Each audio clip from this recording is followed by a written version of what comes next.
¿Qué tal? ¿Cómo están? Soy el Padre Alejandro Ortega. Bienvenidos a este nuevo episodio de Al Punto. Los evangelios nos presentan a Jesús haciendo muchísimas cosas. A veces predicando, a veces curando, a veces atendiendo necesidades muy particulares de la gente, a veces viajando, caminando, a veces encontrándose con los mismos demonios, expulsando demonios. En fin, Jesús tiene una actividad múltiple, tiene un ministerio, por decirlo así, con muchas facetas, con muchas dimensiones. Ejerce un ministerio pues como el de un sacerdote, literalmente. Los sacerdotes actualmente nos dedicamos a muchas cosas, no solo celebramos la misa y ya, sino que además atendemos gente, tenemos confesiones, tenemos direcciones espirituales, participamos en eventos o en actividades de caridad, de ayuda humanitaria, en fin, nos toca hacer un poco de todo. Consolar gente, acompañar gente en el hospital, atender enfermos, muchísimas cosas. Bueno, pues Jesús en realidad es el sacerdote por excelencia. Él es el que realiza todo lo propio de un sacerdote y obviamente en el nivel más alto, en el nivel más excelente, en el nivel más eficaz que se pueda uno imaginar. Él es el sacerdote. Todos nosotros somos sacerdotes por participación, participamos de su sacerdocio. Y bueno, a veces los evangelios nos presentan a Jesús haciendo algo que es particularmente importante, no solo para los sacerdotes, para todos los cristianos, para todos los discípulos de Jesús, que es la oración. Los evangelios nos presentan a un Jesús que ora, y ora en diferentes circunstancias y por diferentes motivos. A veces Jesús está dando gracias a Dios. Hay momentos muy emocionantes. El Evangelio de Mateo nos narra aquel momento donde dice que Jesús se llenó de gozo en el Espíritu y exclamó: te doy gracias, Padre, porque has revelado estas cosas a la gente sencilla, etc. Recordarán ese pasaje. Otras veces Jesús ora con acentos muy dramáticos, tremendos. Cuando suplica, por ejemplo, en el huerto de los olivos, justo antes de su pasión, tiene aquella oración de súplica donde le dice: Padre, si es posible, aparta de mí este cáliz. Es decir, Jesús traduce en oración todo lo que le va pasando a él. Y sabemos también que pasaba largas horas en oración, a veces noches enteras, como dicen los evangelios. Esto lo dice textualmente el evangelio.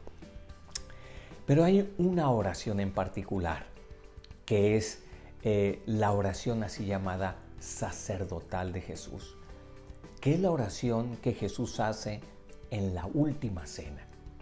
Allí, en presencia de sus apóstoles, en ese recinto íntimo, en ese espacio donde Jesús está abriendo su corazón justo antes de padecer. Y esa oración nos revela tanto del corazón de Cristo.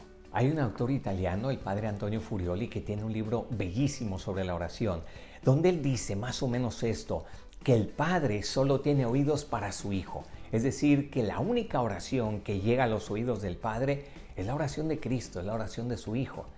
Y uno entonces se pregunta, bueno, ¿y mi oración y las oraciones de todos los seres humanos llegan al Padre? Claro, llegan al Padre en la medida en que se insertan, por decirlo así, en el flujo de la oración del Hijo Jesús al Padre. Vamos a decirlo de otra manera: cada vez que oramos, en realidad nos estamos poniendo en la posición del Hijo. Nos estamos uniendo a la oración de Cristo.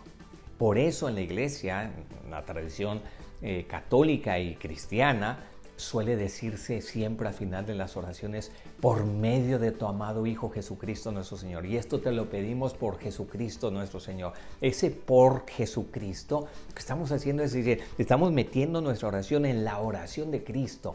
Es Él el que te la va a presentar a ti, esta oración que te estamos haciendo, porque a Él lo vas a escuchar, es tu Hijo. Nosotros somos tus hijos por adopción, evidentemente, y en esa medida, por adopción en Cristo además, y en esa medida, claro que podemos orar al Padre con plena confianza de hijos, pero sabiendo que nuestra oración se inserta en la oración de Cristo, y es así como llega a los oídos del Padre. Por lo mismo, qué importante es que entendamos cómo ora Cristo. ¿Cuáles son los sentimientos de Cristo cuando ora? ¿Qué hay en su corazón? ¿Cuáles son sus intenciones? ¿Qué es lo que verdaderamente le presenta al Padre? Ya dijimos que en ocasiones Jesús le presenta al Padre oraciones de alabanza, de reconocimiento. A veces son oraciones de acción de gracias, como dijimos también. Y esos dos tipos de oración son importantísimos en nuestra vida cristiana. Antes que las oraciones de súplica, antes que pedirle a Dios, agradecerle a Dios, alabar a Dios. Esa oración es muy del Hijo, muy de Cristo, y por tanto, esa le llega como muy derechito a los oídos del Padre. Ojalá que tú y yo también, todos los días, empecemos el día dándole gracias a Dios por el nuevo día, alabándolo por la vida que nos está dando, por las oportunidades que nos va a presentar en este día para hacer su voluntad, para seguir creciendo en nuestra vida humana y cristiana, para poder seguir sirviendo a nuestros hermanos. Cuánto de qué alabar al Señor cada día, cuánto de qué darle gracias. Entonces esa es una primera línea que nos ofrece la oración de Cristo, para poder nosotros también orar y unirnos a su oración sacerdotal en este sentido, porque acuérdense que lo que hace un sacerdote es ofrecer al Padre algo que es agradable a Él, un sacrificio de alabanza, una palabra que lleva, por decirlo así, lo mejor de nuestra vida hacia el Padre. Y evidentemente también nuestra oración de súplica, siempre a través de Cristo. ¿Y qué es lo que suplica Jesús en aquella oración sacerdotal a la que me estoy refiriendo? Él le pide al Padre al menos 2 o 3 cosas. Una, pide por sus apóstoles, pide por sus discípulos. Fíjese, no pide por sí mismo, pide por los discípulos, por los que lo están escuchando, por los que han recibido su mensaje. Ay, Dios mío, ¿cuánto debemos pedir por aquellos que nos son cercanos, aquellos que son de nuestro círculo familiar, que tal vez están batallando todavía para asimilar algo de la fe, para vivir nuestra fe cristiana, para, no sé, terminar de aceptar tal vez un cambio en su vida, lo que sea? Qué importante es que pidamos por ellos, como Jesús estaba pidiendo por sus apóstoles en ese momento. Sabía que estaban tristes, que estaban atribulados, que sabían que Jesús estaba por padecer de alguna forma, que se estaba despidiendo Jesús en ese momento, y por eso la tristeza les estaba llenando el corazón. Pues Jesús pide por ellos en ese momento. En segundo lugar, también Jesús pide que pueda dar vida eterna a todos los que escuchen su palabra. Jesús quiere dar vida, a eso vino, a darnos vida eterna. E incluso en su oración explicita en qué consiste la vida eterna, en que te conozcan a ti, Padre, y que me conozcan a mí, que somos uno.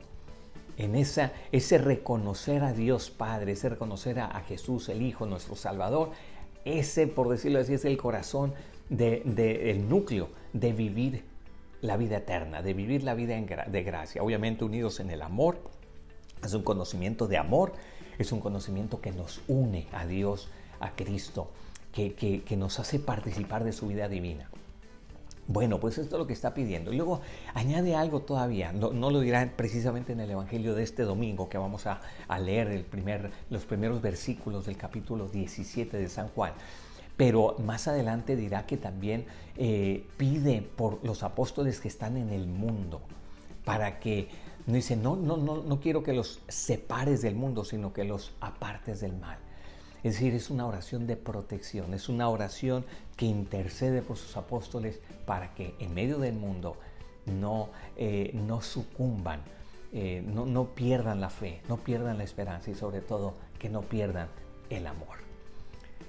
Pues vamos a imitar a Cristo que ora. Vamos a tratar de tomar lo mejor de su oración, lo que podamos nosotros aprender de su oración, para nosotros también orar con Cristo, y que nuestra oración llegue a los oídos del Padre. Soy el Padre Alejandro Ortega, y esto es Al Punto. Hasta la próxima.